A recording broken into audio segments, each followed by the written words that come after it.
So, Marty, can you kind of share how do you kind of determine the true value of a business, right? Especially in fast-moving industries like, SaaS or e-commerce here. Yeah. So, that's always the question people ask, right? What's my multiple? What's my value? How much is my Yeah, business worth? And so I want to make it clear that there is no one number. There is no set number. This is what your business is worth. People see headlines of, oh, so and so was acquired by so and they see some crazy number and they're like, oh my gosh, that was a 17x multiple of revenue and whatever else. Well, what they don't see behind the headlines is what was the deal structure of that. It probably wasn't a cash deal. It was probably a lot of earnouts, maybe in a lot of equity. It may have been all sorts of terms. The reality is maybe it wasn't quite what it seems. So, multiples are or valuations of a business are a number of factors. Obviously, its trajectory. Is it growing or is it shrinking? Obviously, the marketplace. Is that what's the size of the TAM compared to what it's already hit penetration? The longevity of the business. What are the founders putting into it as far as time and energy? Is it a hands-off business that runs by itself, or is it something that the founders are right. putting in 80 hours a week? That's a big difference. And those are the differences people don't often think about. So there are a lot of factors that can affect, the value of your business. Obviously, the more solid it is, the more it's growing are going to be important things for you to increase the multiple. The other thing is that a lot of people are still stuck back in 2021 and 2022, especially with SaaS, when there was this crazy high, blip in SaaS multiples.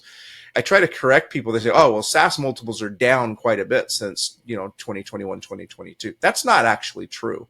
If you Oh, look at the trend line, SaaS multiples are actually steady or a little bit higher than the previous trend lines. We just had this crazy blip that is probably never going to happen again. And everybody still tries to value their business on the blip. You can't. You got to look at it on what the trend lines are.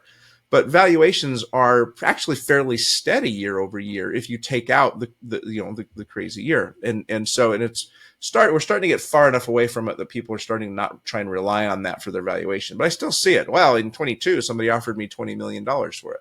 Yeah. What are you going to get today? So you've got to be realistic as far as what you're really bringing to the table. And you have to look at it from the buyer's side. If the buyer acquires your business, how are they going to be able to extract an ROI from their investment? And a lot of sellers don't think about that. All they think about is, well, I've done this and this and this, and I should be able to get this much for it, or I've put this much into software dev or whatever else. But they have to look at it from the buyer standpoint. If the buyer, if the buyer's going to pay you $10 million for your business, and it would take them 25 years to realize a return on that investment, do you think they're going to buy the business? No, yeah, they're not. absolutely not. They have to be able to justify that. So then they probably have to go out and borrow the money to buy your business. The lenders are going to look at that as well. They're going to say, here's how much we're willing to lend you for that business based on its current cash flow. That's going to impact valuation. So you have to look at it from what the buyer's looking at and what their return on investment is going to be, what the lender's willing to take as far as a risk, because most of the time there's a lender involved somewhere along the way, as well as what the opportunity of the business is. Everybody, founders always want to say, well, there's great potential here, or there's great opportunity, or this is what, what's going to do in a couple of years, which is great, but you can't guarantee that cash flow, and therefore you can't necessarily borrow against it, and you can't necessarily guarantee an ROI against it. So it's going to impact your valuation. Wow, what a great insight, Martin.